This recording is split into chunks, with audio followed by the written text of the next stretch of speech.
Nous sommes très heureux d'accueillir maintenant Cédric de la Chapelle, directeur belle modernisation chez Kone France.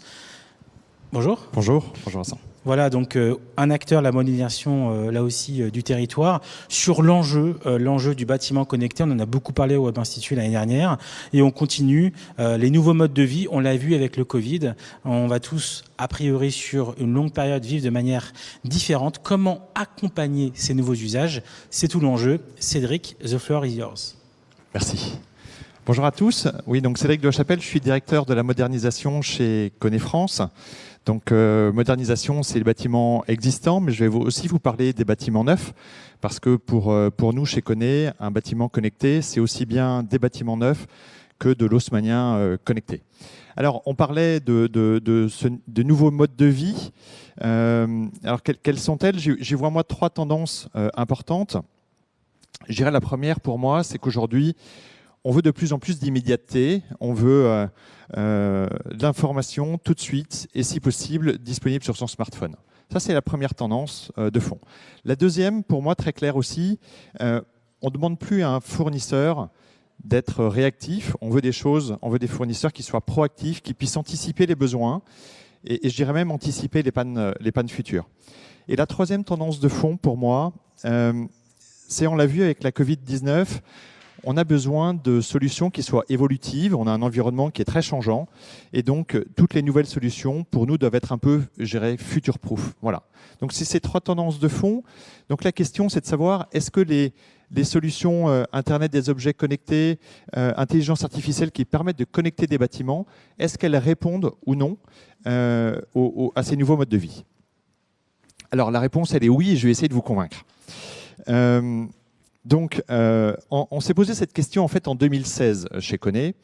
En 2016, on signe un partenariat avec IBM Watson, avec un pari un peu fou de se dire, est-ce qu'on ne pourrait pas réussir à anticiper des pannes sur nos ascenseurs et donc faire intervenir nos techniciens avant que la panne ne se produise?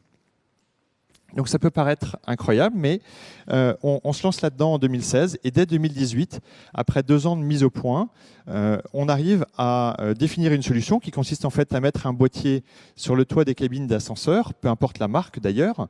On va récupérer des données à chaque trajet de l'ascenseur, analyser ces données et dès qu'on détecte des signaux faibles avant-coureur de panne, eh bien, on va envoyer nos techniciens pour mettre en service et réparer l'ascenseur avant même, je dirais, que la panne ne se produise.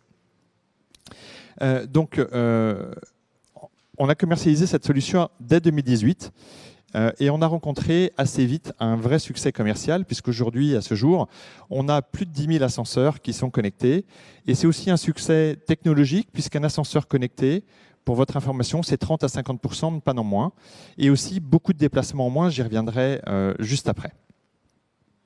Alors ce qui est intéressant, c'est que ces nouveaux services donc de maintenance prédictive, elles ont suscité des nouveaux besoins chez nos clients.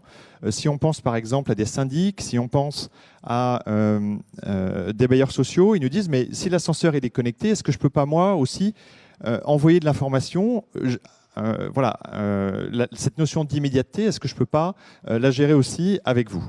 Et donc très vite, on va commercialiser des solutions avec des écrans connectés en cabine et qui vont permettre à un syndic de donner par exemple la date et l'heure du passage du plombier dans la copropriété. Et ça, sans avoir à se déplacer. Donc des solutions extrêmement intéressantes qui vont s'accélérer avec la Covid-19. On va aussi voir des locataires qui vont nous dire, ou des copropriétaires qui vont nous dire, mais moi je veux aussi pouvoir permettre à mon livreur de livrer un colis quand je ne suis pas là, et donc d'ouvrir à distance avec mon smartphone la porte d'entrée de la copropriété. Donc on voit beaucoup de solutions qui répondent à l'immédiateté, à la proactivité, et qui vont se développer de plus en plus, au point que Kone va finalement très vite développer une vraie plateforme de services connectés pour accueillir l'ensemble de ces nouveaux services et qui sont très nombreux. Et avec une particularité qui me paraît extrêmement importante, c'est que cette plateforme de services, elle est complètement ouverte à des startups, à des sociétés innovantes qui veulent aussi permettre à des clients Kone, je dirais, de profiter de nouveaux services innovants et donc ça va permettre à nos clients qui ont un ascenseur neuf ou un ascenseur existant, eh bien de pouvoir avoir un appareil qui soit évolutif dans le temps et qui puisse s'adapter à des nouveaux enjeux ou des nouveaux environnements qu'on a vus par exemple avec la Covid-19. Donc, ce qu'on voit, c'est que l'ascenseur Kone devient de plus en plus pour moi une vraie colonne vertébrale digitale de l'ascenseur et qui devient un peu le lieu, un lieu où on aime communiquer. Ce que je voudrais rappeler, c'est pourquoi est-ce que ces écrans connectés ont beaucoup de succès dans les ascenseurs? Eh bien d'abord parce que tout le monde prend l'ascenseur. Pour info, Kone transporte plus d'1 milliard de personnes tous les jours, donc vous voyez l'importance de l'ascenseur. Et on a tous à peu près 10, 15, 20 secondes à perdre dans un ascenseur pour lire une information. Donc on voit des solutions très intéressantes et qui en plus sont extrêmement respectueuses de l'environnement. Et c'est le dernier point que je voulais aborder. Donc Kone a lancé ce qu'on appelle des EPD, des fiches environnementales, Environmental Product Declaration, qui permettent à toute la filière du bâtiment de s'intéresser davantage à tout l'environnement. Ces EPD vont être complètement compatibles avec la réglementation française, la RE 2020, la réglementation environnementale 2020, qui, comme son nom l'indique pas, sera disponible en 2021. Et donc, ça va permettre à un promoteur immobilier, à un architecte, d'assembler l'ensemble des fiches des composantes du bâtiment et de voir si la somme de ces fiches, elle permet toujours au bâtiment d'être, par exemple, classé haute qualité environnementale HQE. Voilà, donc pour conclure, 3 nouveaux modes de vie: immédiateté, proactivité, future-proof. Oui, les bâtiments connectés permettent de répondre à ces 3 nouveaux modes de vie.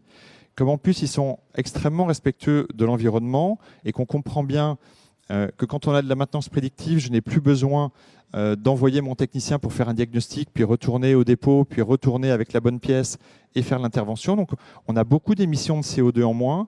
C'est pareil pour un syndic qui va pouvoir communiquer à distance au travers d'un écran connecté. Donc beaucoup de CO2 en moins, respectueux de l'environnement et qui répond aux 3 modes de vie. Donc pour moi, en conclusion, très clairement, les bâtiments connectés sont une vraie réponse. Je rajouterais, et si vous souhaitez rejoindre et faire partie de l'aventure et rejoindre un solution maker environnemental et connecté, sachez que Kone recrute des ingénieurs des ventes, recrute des ingénieurs, recrute des chefs de produits par exemple. Et on a aussi de plus en plus de startups qui travaillent avec nous sur cette fameuse plateforme de services connectés pour proposer des nouvelles solutions qu'on n'aurait même pas imaginées dès aujourd'hui.